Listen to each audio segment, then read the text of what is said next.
ओम देवी प्रपन्नाति हरे प्रसीद प्रसीद मातर जगतोऽखिलस्य प्रसीद विश्वेश्वरि पाहि विश्वं त्वमेश्वरी देवी चराचरस्य शरणागत दीनार्थ परित्राण परायणे सर्वस्यार्ति हरे देवी नारायणी नमोस्तुते। नमस्कार, स्वागत है आपका आचार्य वाणी में। मैं आचार्य डॉक्टर विक्रमादित्य आपके साथ और आपकी राशि की दृष्टि वृश्चिक राशि वालों के लिए ग्रहों का योग इस सितंबर के अंतिम काल में क्या नया कुछ करने वाला है आपके साथ। हर रोज कुछ ना कुछ नया सूर्योदय होता है, नए ग्रह परिवर्तन की तरफ जाते हैं। ये संसार जो है वो परिवर्तनशील है, कभी एक जैसी स्थिति नहीं रहती, इसलिए अपने विश्वास को जगाए रखना चाहिए। कहीं ना कहीं डूबते हुए कोई ना कोई सहारा मिल सकता है उसके विश्वास के कारण से। तो वृश्चिक राशि वालों, आपके ग्रहों ने एक नई दिशा प्राप्त करने का एक सुंदर योग इस समय में बना रहे हैं। और इस सितंबर का अंतिम काल तो वैसे ही पुण्यों को जगाने वाला काल है। इसमें में असंभव को भी संभव करने का योग बन सकता है। और हजारों लोगों ने इस संसार में किया। नवरात्र है, नवरात्र का सुंदर योग लेकर आ रहा है सितंबर का अंतिम काल। और ऐसे में माँ भगवती की आराधना करके असंभव को संभव करने का दिवस है आपकी राशि के दृष्टिकोण से। क्यों परेशान होते हैं बहुत सारे लोग? कई बार प्रश्न लिख के भेज देते हैं, कुछ नहीं हो रहा है, सब कुछ ग्रह योग स्थिति है। कर्म प्रधान विश्व रच राखा, कर्म प्रधान है विश्व। तो आप समझें कि इस समय सितंबर के अंतिम काल में ग्रहों ने बड़ा विशेष प्रकार का एक योग बनाया है। राहु बृहस्पति के नक्षत्र में प्रवेश कर रहे हैं। और आपकी राशि के दृष्टिकोण से देखें तो राहु इन दिनों आपकी राशि के दृष्टिकोण से जहां बैठे हुए हैं उसके पदार्पण सुख वाले स्थान में बैठे हैं। अब वो बृहस्पति के सानिध्य में आ जाएंगे तो फिर कहीं ना कहीं पॉजिटिव होने के योग बना देंगे। तो ऐसे में आपको राहु के भ्रम को दूर करना है, राहु के इस माया जाल को तोड़ना है। यदि माया जाल को राहु के आपने तोड़ दिया तो वो बहुत विशेष तौर पर, क्योंकि राहु जा रहे हैं बृहस्पति के नक्षत्र में, बृहस्पति की दृष्टि पड़ रही है राहु पर। और ऐसे में माया जाल कौन तोड़ सकता है? मायापति तोड़ सकते हैं, भगवान तोड़ सकते हैं। वो उन्हीं का उपाय, उन्हीं की कृपा से कुछ खास उपाय। नवरात्र ऐसी सुंदर स्थिति में आए हैं, उस समय में कौन से खास उपाय आपको कर देने चाहिए, वो सारी बातें हम आपको बताने वाले हैं। छोटे छोटे उपाय, ऐसा नहीं कि बहुत ज़्यादा कोई उठा पटक करना है, शीर्षासन कर कर आपको बैठना है, तप करना है, वर्षों तक तप करके चीज़ें होंगी। नहीं, बहुत जल्दी आप परिवर्तन का योग बना सकते हैं, क्योंकि सितंबर के अंतिम काल में कई ग्रहों की स्थिति परिवर्तन की तरफ जाने वाली है। उसको सूक्ष्म रूप से आप समझ लें और फिर वारे न्यारे करने के योग बहुत जल्दी से बन के आपकी राशि के दृष्टिकोण से बन सकते हैं। चाहे वो मंगल परिवर्तन की तरफ जा रहे हैं, आपके समसप्तक योग सूर्य के जो साथ बना हुआ है, मंगल का शनि के साथ षष्ठाष्टक योग बना हुआ है, ये सब कहीं ना कहीं कुछ ना कुछ परिवर्तन की तरफ बनते ग्रह बढ़ते दिखाई दे रहे हैं। और इंटरनल स्थिति ग्रहों की जो परिवर्तन की है वो आप पर प्रभाव भी उत्पन्न करती दिखाई दे रही है। समझ लीजिए क्या कुछ प्रभाव होगा। 21 तारीख के दिन रविवार का अवसर, और जो उस दिन अमावस्या तिथि है, और साथ साथ उस दिन ग्रहों का योग आपकी राशि के दृष्टिकोण से ऐसा बनता दिखाई दे रहा है कि सुबह आपके लिए बहुत पॉजिटिव योग रहेंगे। बिल्कुल निश्चिंत तौर पर जिसमें भी काम करने की तरफ जाओगे, अग्रसित करने का प्रयास करोगे, जो विचार करोगे वो बहुत बढ़िया आपके लिए रिजल्ट ओरिएंटेड रहेगी। लाभ की स्थिति को प्रशस्त करती दिखाई दे रही है। एक ग्रह परिवर्तन की तरफ विशेष जो हो रहा है 21 तारीख को, वो हो रहा है राहु महाराज का परिवर्तन। राहु महाराज बृहस्पति के नक्षत्र में प्रथम चरण में प्रवेश करते दिखाई दे रहे हैं। और ऐसे में राहु अभी कुछ दिन पहले जब मई में परिवर्तन किए उसके बाद निस्तेज अवस्था में थे। अब राहु चतुर्थ भाव में सुख में बैठकर पूर्ण ताकत में आते दिखाई दे रहे हैं। लेकिन बृहस्पति के नक्षत्र में प्रवेश करने के कारण से वो कहीं ना कहीं नेगेटिव से पॉजिटिव स्थिति में आ सकते हैं। बस भ्रम से बचना पड़ेगा। आपके सामने समस्त स्थितियां, बृहस्पति के नक्षत्र में प्रवेश करने का मतलब समझिए क्या है? ज्ञान के नक्षत्र में प्रवेश करने के लिए। लेकिन कई बार क्या होता है कि हम जो ज्ञान के बिल्कुल साथ में जाकर फिर गलत रास्ता चुन लेते हैं। बस उस गलत रास्ते को मत चुनना। सही रास्ता क्या है? ज्ञान का रास्ता है, भ्रम को दूर करने वाला रास्ता है। उस भ्रम को दूर करने के लिए कुछ खास उपाय आपको लगातार करने की ज़रूरत है। एक उपाय आपको विशेष तरह बताएं, घर के दक्षिण दिशा में एक दिया प्रज्वलित कर दिया कीजिए। ये राहु यहाँ पे बहुत लंबे समय तक रहने वाले हैं और ये भ्रम को लगातार बढ़ाते रहेंगे। ऐसे में घर की दक्षिण दिशा में शाम के समय एक दिया यदि अंधेरा होने से पहले जला दें, जब अंधेरा होना शुरू हो जाए सूर्यास्त होने के बाद आधे घंटे बाद आप वहाँ अवश्य जला दिया करें। थोड़ी देर जल के रहेगा तो आपके जो भ्रम की राहु का नेगेटिव प्रभाव है बहुत बढ़िया तरीके से दूर होने का रास्ता बनेगा। एक काम और कर सकते हैं, बिल्लियाँ को रात शाम के समय दूध डाल दें। ये भी नहीं हो सकता तो एक काम और कर लीजिए, शाम के समय भगवान शंकर का स्तवन करते हुए, ओम नमः शिवाय का पाठ करते हुए दूध से भगवान शंकर का अभिषेक कर दें। ये सबसे दिव्य उपाय हमने आपको बताया शास्त्र के दृष्टिकोण से। ये 3-4 उपायों में से जो आपके सामर्थ्य हो अवश्य करने का प्रयास करें। नहीं तो राहु महाराज जहाँ चतुर्थ स्थिति में आपकी राशि में विद्यमान है, वो कहीं ना कहीं कुछ ना कुछ बवाल अभी 1 साल यहाँ पर है वो करते रहेंगे। तो ये छोटे छोटे उपाय बहुत ज़बरदस्त कार्य करेंगे, आपको करना चाहिए, इससे लाभ प्राप्ति के योग बनेंगे। साथ साथ अमावस्या भी इस दिन, सूर्य ग्रहण भी पड़ रहा है और पितृ कार्य के लिए इस दिन आखिरी अमावस्या का जो है विशेष तौर पर वर्ष में आखिरी दिन पड़ रहा है आपको। इस दिन यदि एक उपाय कर लेंगे तो आपके पितृ तृप्त हो जाएंगे, नहीं तो फिर पितृ ऋण आपको परेशान करेगा। वो भी बेचारे कहीं ना कहीं आपकी अपेक्षा में कि हमारी संतानें कहीं ना कहीं हमारे लिए कुछ ना कुछ दान पुण्य करेंगे और उनकी तृप्ति प्राप्त होती है। उस समय में जो आपके द्वारा दिया गया जल ही है वही उनको तृप्ति देता है, और कुछ नहीं होता उनके पास। वो अपेक्षा करते हैं और 3 पीढ़ी तक हर व्यक्ति को अवश्य अपने पितरों के निमित्त तर्पण करना चाहिए। उससे उसकी भी गति अच्छी बनती है और पितरों की गति भी अच्छी होती है। पितरों की गति ठीक नहीं होगी तो आप समझ लें आपकी भी गति, आगे की प्रोग्रेस कहीं ना कहीं उस ऋण के कारण से परेशान करती रहेगी। 21 तारीख को अमावस्या के दिन सुंदर योग बनता दिखाई दे रहा है। अमावस्या भी है और साथ साथ उस दिन सूर्य ग्रहण भी पड़ रहा है। ये सूर्य ग्रहण भारत में दृश्य नहीं है, ये सूर्य ग्रहण का प्रभाव भारत में कहीं नहीं होगा। फिजी इत्यादि और बहुत सारे और देशों में कहीं ना कहीं पड़ता दिखाई दे रहा है, वहाँ इसका प्रभाव दिखाई देता है। लेकिन 2 ग्रहण जो पड़ चुके हैं, दूसरा ग्रहण जो पड़ रहा है, पहले यानी चंद्र ग्रहण पड़ा, फिर ये सूर्य ग्रहण पड़ा, ये पृथ्वी के दृष्टिकोण से कहीं ना कहीं बहुत ज़्यादा भयावह स्थिति आगे उत्पन्न कर सकता है। प्राकृतिक आपदाओं का कहीं ना कहीं कोई भयावह उठापटक का योग दिखाई देता है।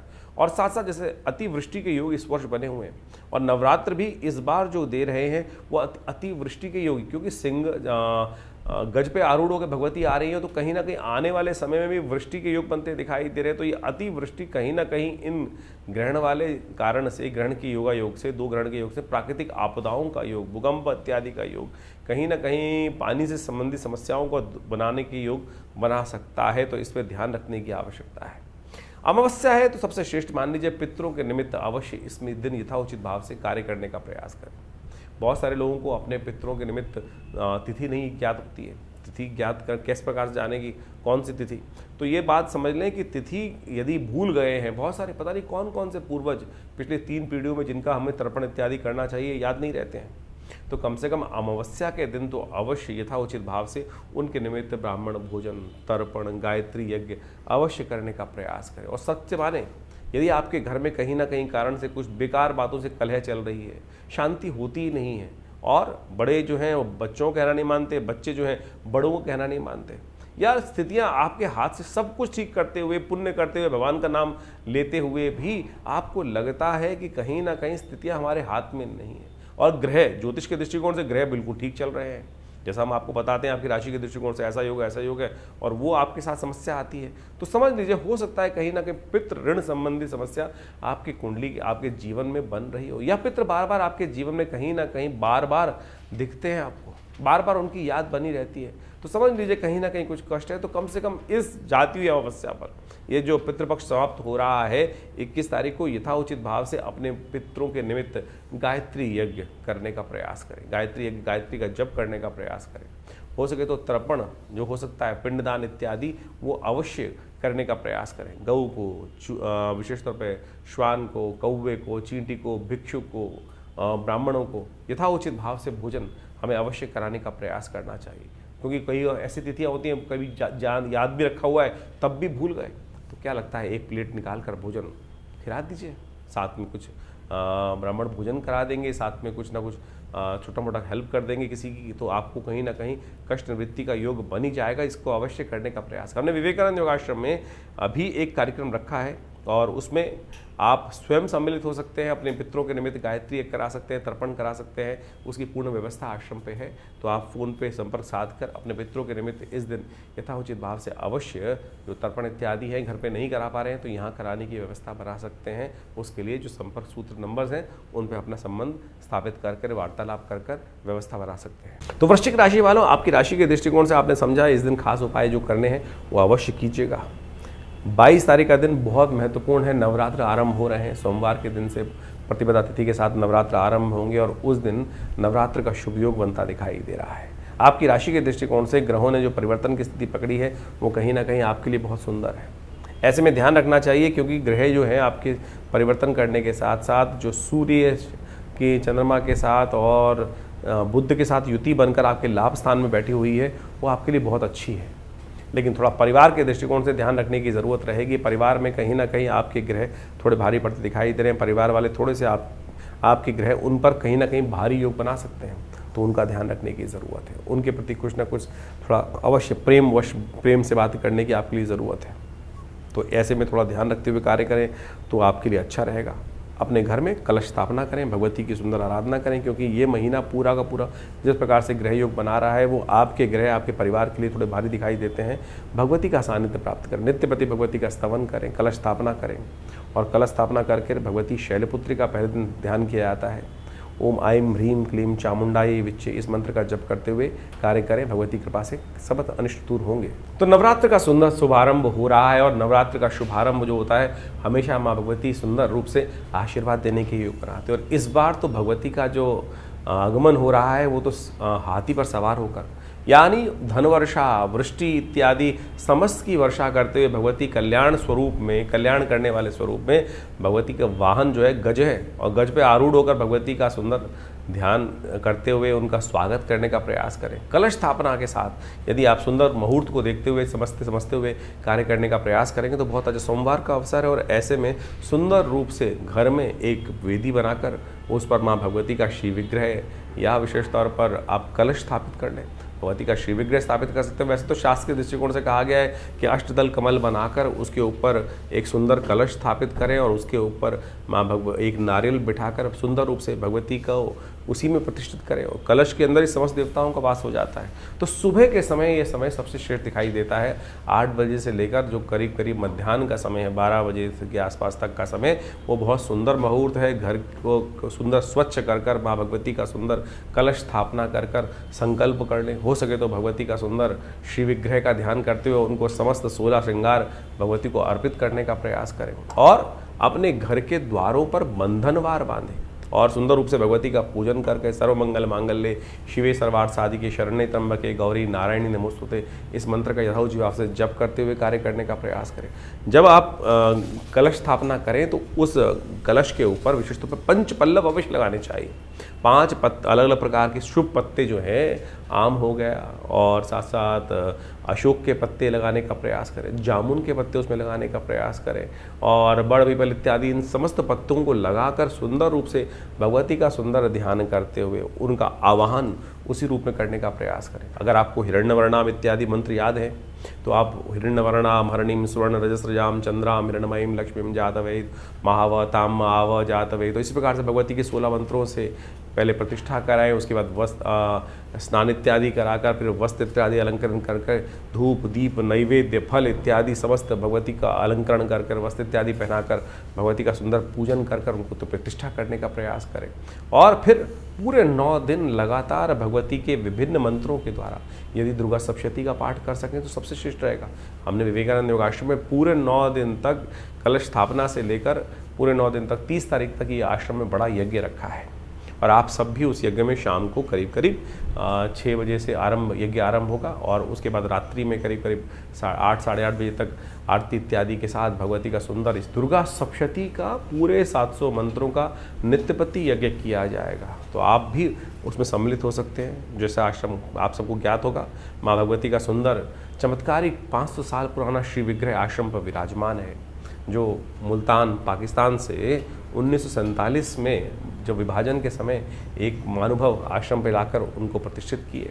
तो आप आज भी उनके दर्शन कर कर इतनी दिव्य प्रतिमा के मनोकामना सिद्धि के योग बना सकते हैं। तो आज यज्ञ में आप स्वयं सम्मिलित हों, और कहा जाता है नवरात्रों में जो भगवती के दर्शन करते हैं और उन्हीं के सानिध्य में यज्ञ चलेगा तो आपके जीवन में कल्याण का अद्भुत योग माँ भगवती अवश्य बनाएंगी। जैसा भगवती ने स्वयं कहा है, सर्वा बाधा विनिर्मुक्तो धनधान्य सुधान्विता मनुष्यो मत प्रसादेन भविष्यति न संशय। तो अवश्य इस कार्यक्रम में आप सम्मिलित हों, कल्याण होगा।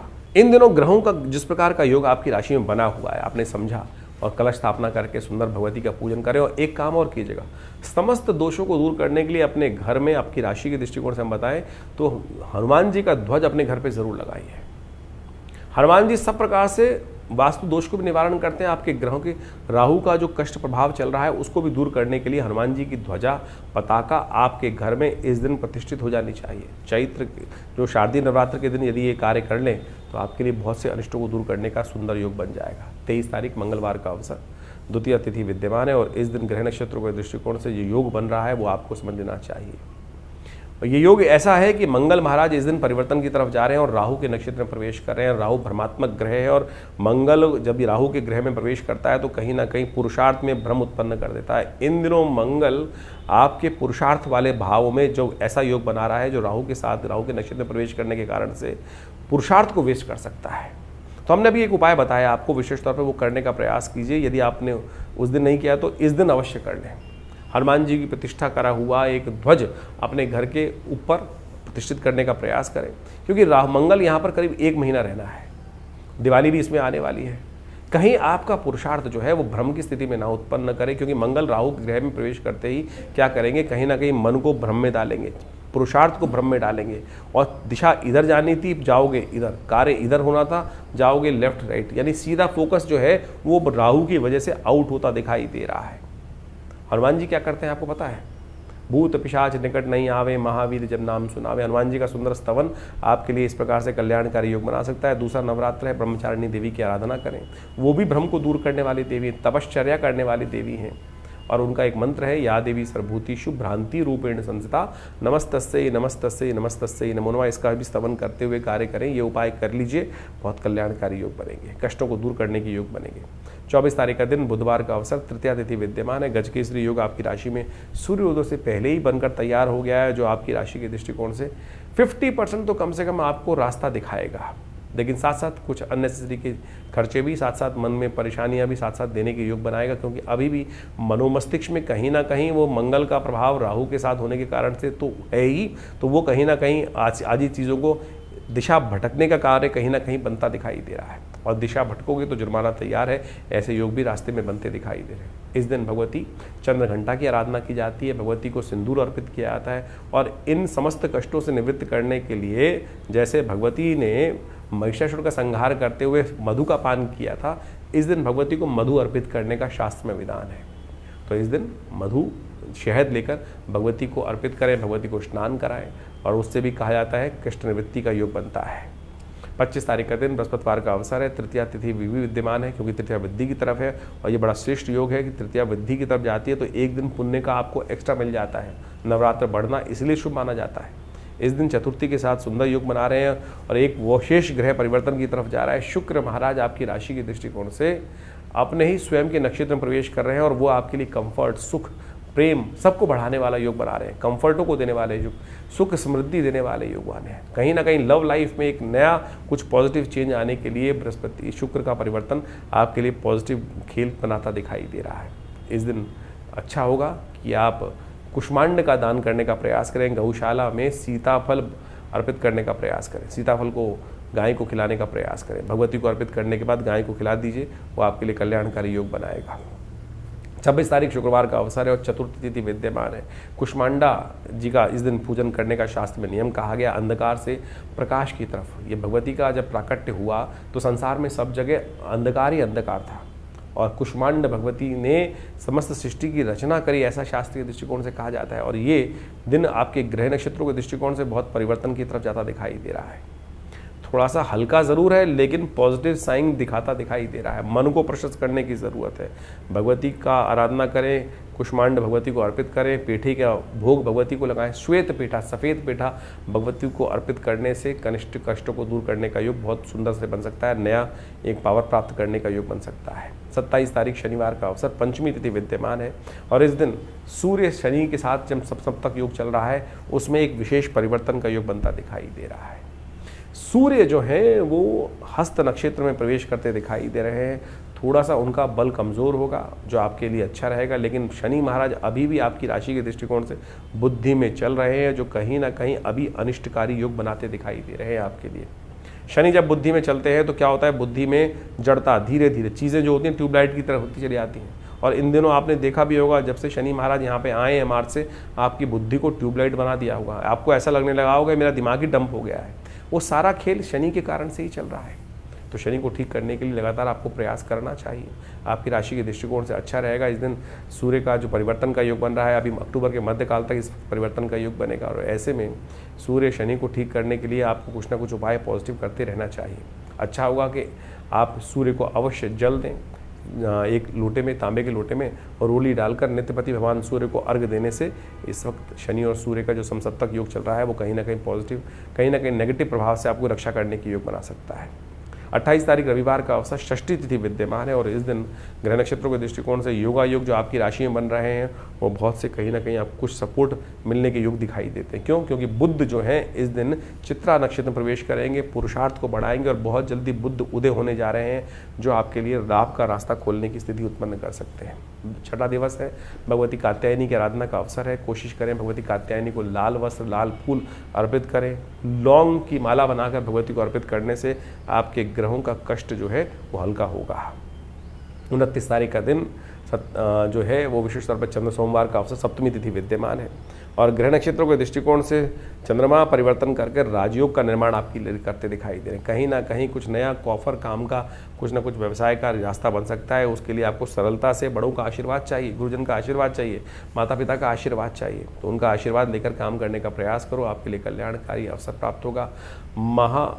विशेष तौर पर सप्तमी का योग बन रहा है। कहा जाता है कालरात्रि भगवती का स्तवन कर अपने दोषों से निवृत्ति के योग बना सकते हैं। तो भगवती कालरात्रि का स्तवन करें, रात्रि सूक्त का पाठ करें, भगवती कृपा से कष्ट निवृत्ति का योग बनेगा। 30 तारीख मंगलवार का अवसर, अष्टमी तिथि विद्यमान है, महाअष्टमी का योग बन रहा है, साथ में बुध उदय होने जा रहे हैं। बहुत देर से दीर्घ प्रशिक्षित जो बुध हैं अब उदय होकर आपके लिए कहीं ना कहीं रास्ते बनाएंगे, चीज़ें आपके पॉजिटिव करने के योग बनते दिखाई देंगे। तो इस प्रकार से ग्रहों का योगा योग आपने समझा, और ये ग्रहों का योगा योग के साथ साथ जीवन में हमारे भाग्य को जगाने के लिए सबसे बड़ी जो चीज़ है वो पुण्य कर्म है। और भारतीय संस्कृति में इन पुण्यों को बढ़ाने के लिए अनेक मुहूर्त बताए गए हैं। नवरात्र ऐसे ही सिद्ध मुहूर्त हैं। होलिका महारात्रि, दीपावली महारात्रि, शिव महारात्रि, और उसी प्रकार से ये नवरात्र ये ऐसे सिद्ध मुहूर्त हैं और संधि वेला में आते हैं। चाहे वो चैत्र में देखें, चाहे वो आश्विन में देखें, शरद काल ऋतु जो है वो आरंभ हो जाती है। तो ऐसे में विशेष तौर पर भगवती का स्तवन करने के लिए ये जो दिन प्रशस्त किए गए हैं ये ऐसे संधि काल में आते हैं कि इन संधि कालों में यदि अपने पुण्यों को जगाने के लिए हम श्रद्धा भाव से भगवती के अन्य श्रद्धा से स्तवन करें। और दुर्गा सप्तशती में तो स्वयं भगवती ने कहा है कि शरद काल में जो नवरात्र सिद्ध रात्रियाँ हैं उन समय जो उनका स्मरण करता है भविष्यति सर्व जो मनोकामनाएं वो सिद्ध हो जाती। सर्वा बाधा विनिर्मुक्तो धनधान्य सुधान्विता मनुष्यो मत प्रसादेन भविष्यति न संशय। यानी समस्त मनोकामनाएं, चाहे वो कैसी भी मनोकामना हो, संतान की हो, रिद्धि सिद्धि की हो, समस्त पूर्ण करती है भगवती, और उसमें कोई संशय नहीं है, स्वयं अपने मुख से कहा है। तो इस नवरात्रों में विशेष तौर पर भगवती का सुंदर स्तवन यथाउचित भाव से करने का प्रयास करो। इस बार तो सुंदर नवरात्र का जो आगमन, भगवती का आगमन करने का जो निर्णय बताया जाता है वो भी समझ लें, वो भी बड़ा सुंदर है। सोमवार के दिन जब नवरात्र आरंभ होते हैं कहा जाता है कि भगवती जो है वो गज पे आरूढ़ होकर आती हैं। गज पे आरूढ़ समृद्धिदायक है, बहुत सुंदर योग बन रहा है। ऐसे में समस्त अनिष्टों को दूर करने के लिए भगवती जो हैं वो गज पे आरूढ़ होकर आपके जीवन में कल्याण करने के निमित्त अद्भुत योग बनाने वाली। तो इस समय में सुंदर रूप से भगवती का स्तवन यथाउचित भाव से करने का प्रयास करें। मनोकामना सिद्धि के लिए अद्भुत योग बनते हैं। और हमारे विवेकानंद योगाश्रम में तो हमारे यहाँ भगवती का श्री विग्रह, बहुत चमत्कारिक श्री विग्रह विराजमान है। 500 साल पुराना भगवती का जो श्री विग्रह है, मुल्तान से पाकिस्तान जब बटा, भारत का जो विभाजन हुआ तो उस समय में तो पाकिस्तान से एक व्यक्ति उस भगवती की दिव्य प्रतिमा को जो आश्रम में प्रतिष्ठित है वो लेकर आए वो व्यक्ति, और आश्रम पे आज वही श्री विग्रह जो मुल्तान से आया 500 साल पुराना भगवती का श्री विग्रह विराजमान है। और उन्हीं के सानिध्य में भगवती का सुंदर यज्ञ चलने की व्यवस्था रहती है। तो आप कोशिश ये करें उस यज्ञ में स्वयं भी भाग ले सकते हैं। भगवती के सानिध्य में जिस प्रकार से आप यज्ञ सुंदर रूप से करेंगे तो आपके जीवन में कल्याण का अद्भुत योग बनेगा। तो हमने तो अद्भुत रूप से दुर्गा सप्तशती का नित्यपति वहाँ यज्ञ का आयोजन रहता ही है।